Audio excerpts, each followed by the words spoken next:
അങ്ങനെ നമ്മുടെ ശ്രുതി പല്ലൊക്കെ പറിച്ചിട്ടിരിക്കുകയാണ്. നമ്മുടെ വർഷമാണെങ്കിൽ സുഖമായിട്ട് ഐസ്ക്രീമൊക്കെ കഴിച്ചിരിക്കുന്നത്. അതൊക്കെ കാണുമ്പോൾ നമ്മുടെ ശ്രുതിക്കാണെങ്കിൽ വല്ലാത്ത ദേഷ്യം വരുന്നുണ്ട്.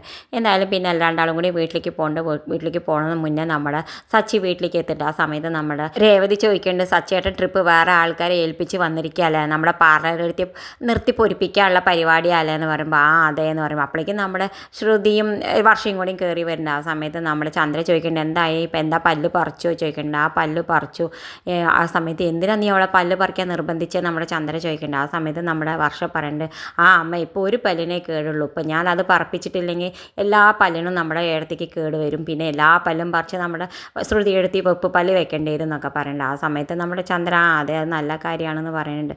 പിന്നെ കാണിക്കണം നമ്മുടെ രേവതി സച്ചേട്ടനോട് പറയുന്നുണ്ട്, സച്ചേട്ടൻ പറഞ്ഞ പോലെ എന്തൊക്കെയോ ശ്രുതിക്ക് കള്ളത്തരമുണ്ട്, അവളുടെ അച്ഛൻ മലേഷ്യയും അതൊക്കെ പറയുന്നത് എന്തൊക്കെയോ തരികടയാണെന്ന് പറയുന്നുണ്ട്. ആ സമയത്ത് നമ്മുടെ സച്ചി പറയുന്നുണ്ട്, ആ അതിനുള്ള പല്ലുവേദനയാണ് ഇപ്പോൾ അടുത്ത് അഭിനയിച്ച്, അല്ലാതെ അവർക്ക് ഒരു പല്ലുവേദന ഇപ്പം ഇല്ല, അത് എന്തായാലും നമുക്ക് ആ കള്ളത്തരം മുഴുവൻ കണ്ടെത്തണം എന്ന് പറയുന്നത്. ആ സമയത്ത് രേവതി പറയും, നമ്മൾ വെറുതെ പോയി പറഞ്ഞുകൊണ്ട് കാര്യം സച്ചേട്ടാ, അതിനെന്തെങ്കിലുമൊക്കെ ഒരു തെളിവ് വേണമെന്ന് പറയുന്നത്. ആ തെളിവിന് വേണ്ടിയിട്ട് നമ്മൾ ഇന്ന് മുതൽ തന്നെ അന്വേഷണം തുടങ്ങും, ഞാൻ എന്തായാലും എല്ലാ തെളിവ് സഹിതം അവരെ പിടികൂടുമെന്ന് പറയുന്നത് കാണിച്ചുകൊണ്ടാണ് ഇന്നത്തെ പ്രൊമോ അവസാനിക്കുന്നത്. ഇതുപോലുള്ള പ്രൊമോ വിശേഷങ്ങൾ നിങ്ങളുടെ മുന്നിൽ എളുപ്പത്തിലെത്താൻ ഈ ചാനൽ സബ്സ്ക്രൈബ് ചെയ്യുക.